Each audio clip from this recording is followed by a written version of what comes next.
Hello everybody, I'm Nicola O'Brien and I'm a lead educator at Grok Academy. This video is part of a series which explores teaching cybersecurity in the primary school years. Before we get underway, I'd like to acknowledge the traditional owners and custodians of the land where I'm recording from today, the Camaragal people. I'd like to recognise the First Nations people of Australia as this country's original teachers and holders of knowledge. This video refers to a range of classroom activities, both online and unplugged. I'll be providing links at the end of the video so that you can access all of the activities I'm discussing today. Finally, I'd like to thank Google for their funding under the CS Educator PD Grants program in 2021. This funding has made it possible for us to record and share these videos with you so that you can access them whenever you need to and explore different ways to teach cybersecurity to primary school students. In this video, we're going to be talking about scams. In particular, we'll be talking about teaching students about how to avoid scams. And we'll be looking at red flags as we describe them, so students know what to look for and can hopefully ensure they don't fall for scams. So we're finding that scam avoidance is increasingly important since we know that students, even in primary school, have their own phones. And it doesn't matter who manages that phone for them. If you have a phone number, most likely you're going to be exposed to scams. It's just the nature of the modern world. So while students probably laugh when they get a text message from the tax office telling them about unpaid taxes, they may also be getting text messages about gaming accounts or streaming services or things more relevant to them. Again, attempting to extract either personal information, payment details and so forth.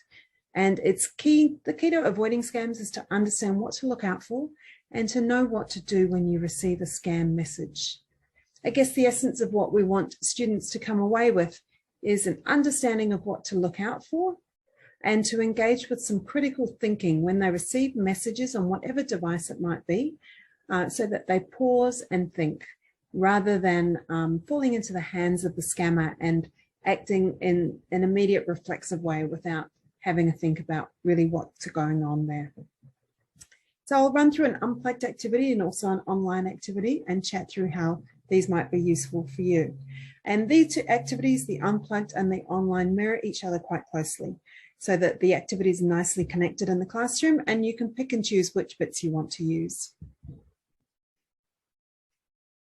Our unplugged activity that we have available on the website is called Scam Detective. We introduce students to 6 red flags that let them think critically about messages they might receive. And these red flag messages are great for students, even primary school students, to go home and discuss with their family and share with them. Very useful for all households to really think about what the red flags are when they receive messages, because we know that adults are very likely to fall for scams as well as children. So the red flags that we introduce students to are if you are put under pressure to answer quickly or act fast. That's one of the key techniques used by scammers, is to try and shortcut critical thinking by putting you under time pressure, either in a positive or negative way. So one way of applying pressure is to offer you something too good to be true, maybe for a limited time. So there's a free prize waiting for you, but you need to claim it in the next 15 minutes. Techniques like that are very commonly used. Another red flag is what we call an unsolicited message. And obviously with younger primary students or even upper ones, you'll need to explain to them what unsolicited means. It's a message that you didn't ask for. And one thing we like to emphasize when we talk about this, that might mean it's from somebody you don't know. In some cases, it could even be from somebody you do know, but maybe their account's been hacked, or maybe someone's pretending to be someone that you know. And again, if it's a message that seems out of context or you haven't asked for it, that's an unsolicited message. Another red flag to look for is emails from an untrusted source. So if it's not from something you were expecting, or it seems strange or out of context, or doesn't connect to anything you've been doing recently, that might indicate it's from an untrusted source. Dodgy design is an element that we will take a look at in this activity. This might be poor layout. It could be sort of copied logos from familiar brands, but something's a little bit off. It can be grammatical errors. It can also include techniques like not referring to a user by name, so dear sir or madam, rather than the username. Things like this, which just indicate that that email from the bank or the streaming service or the post office isn't quite what it pretends to be. And finally, some sort of a strange request. So particularly in the adult world, there are emails that say, hey, we've changed our bank account. Please pay us to a different account now. Or it could be a message from the post office saying, you know, we have a parcel for you, but you need to pay something for us to release it. Things like this that are just a little bit off. So we introduce the students to the red flags, and then in the offline activity, it's a printable worksheet where we show screen grabs from our fake phone interface, and we have the students circle or highlight where they can see red flags in play. So in the text message on the right hand side, it says, hey Twitch fan, our login site has changed. Twitch is spelt incorrectly there. It says you need to immediately re-enter your password. And so obviously that's a bit of time pressure. They're being made to make a decision quickly. The reason we thought it was useful to present these in the fake phone interface is that it gives the students a transferable context, so they can see what a message, a scam text message on a phone looks like on a printed artifact, which means that when they receive a message like this on their actual phone, it might ring a bell and think, hey, that seems a little bit off to me. So that's a fairly straightforward activity that would encourage students to have a look at.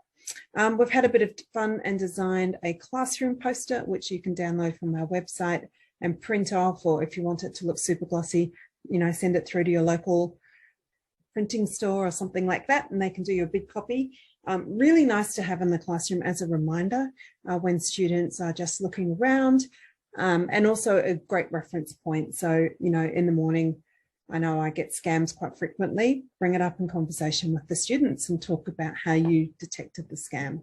Fingers crossed you headed it off without clicking on any dodgy links.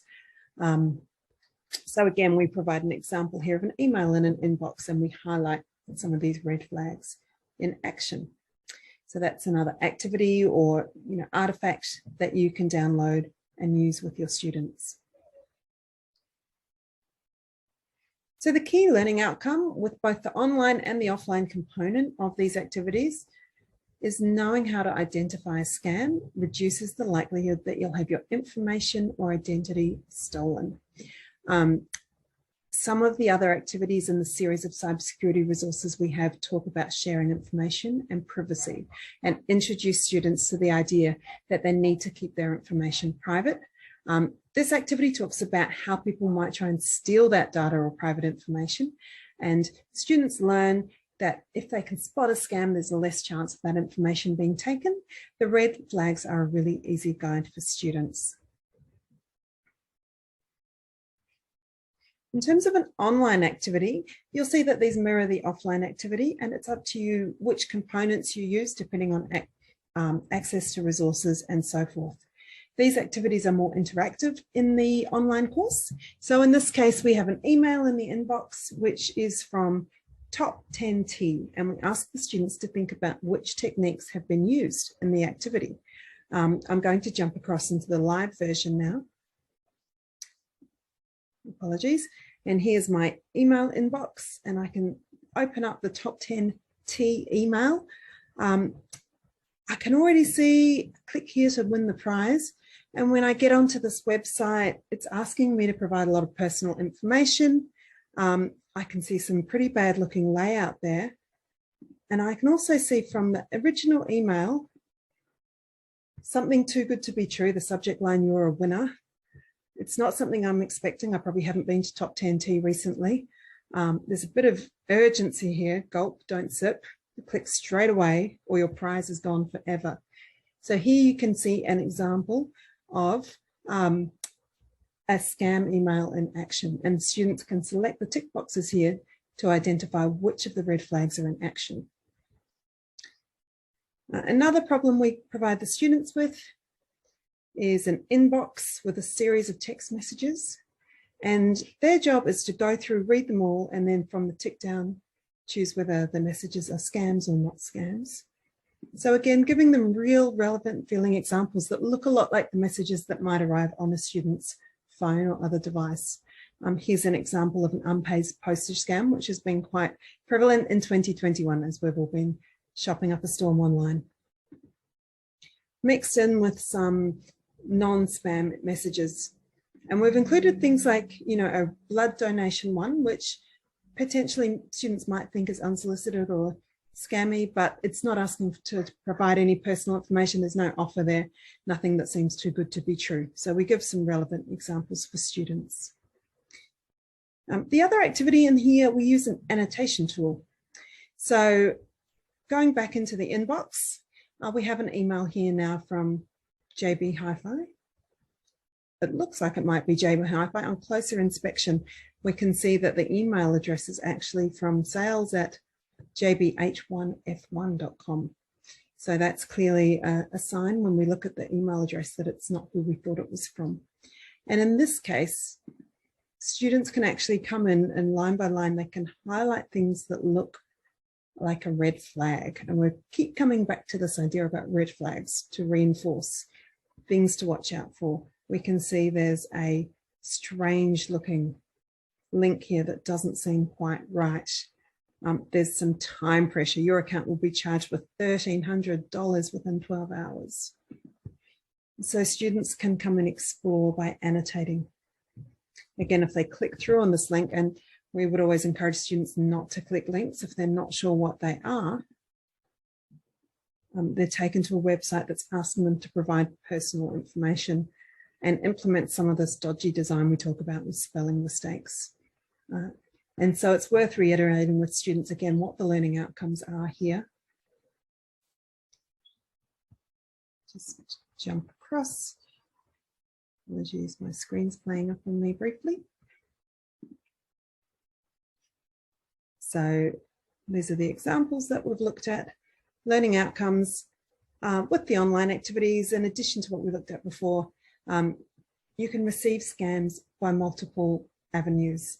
You can receive them by email, text, even things like voice messages can have scams inside them. Be wary of offers and threats online, especially if they are unsolicited. I'd actually add to the list of outcomes there what to do if you receive a scam, and that would be don't click, don't follow through. It's not fun to interact with scammers. I think in the past people used to do that a little bit. Don't respond and speak to a trusted adult if you have concerns about anything. For high school students, we introduce them to the idea of being able to report scams. But for primary students, I'd recommend that speaking to a trusted adult is the way to go if they receive a scam message.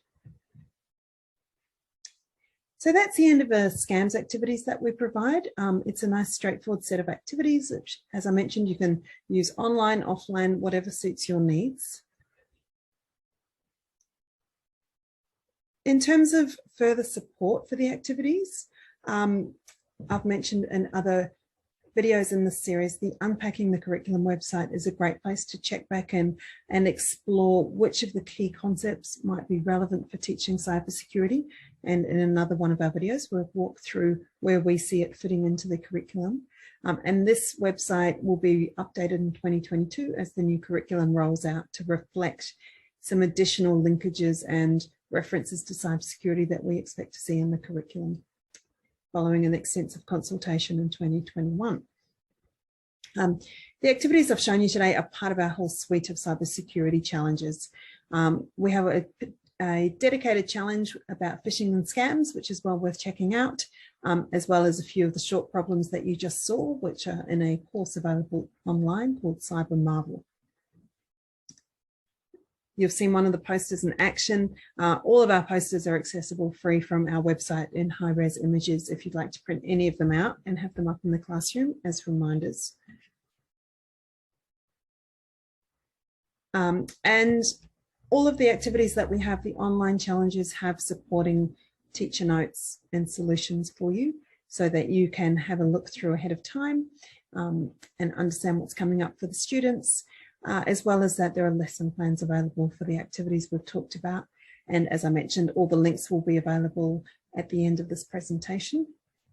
One thing also worth mentioning is that twice a year we run Grok Cyber Comp, which is a timed 45-minute activity free for students, where they'll complete 12 problems that cover all sorts of cybersecurity activities and topics, including scams and watching out for those red flags. So I'd really encourage your students to jump into that one. They complete the 12 problems in the set time period, and then around a week later, the results are published and they can check how they went. And as a teacher, you can look across the whole cohort of students in your group and see how they've gone. And the answers are grouped by themes. So you can see, oh, our students are great at spotting scams, but not very familiar yet with what a strong password looks like. And then you can pick up some of the activities and use them as you wish. Just a screenshot here of some of the range of activities available on our website. And that brings us to an end. So thank you for joining me in this webinar. As mentioned, I'm Nicola O'Brien. We're very grateful to Google to provide the funding to make these videos happen.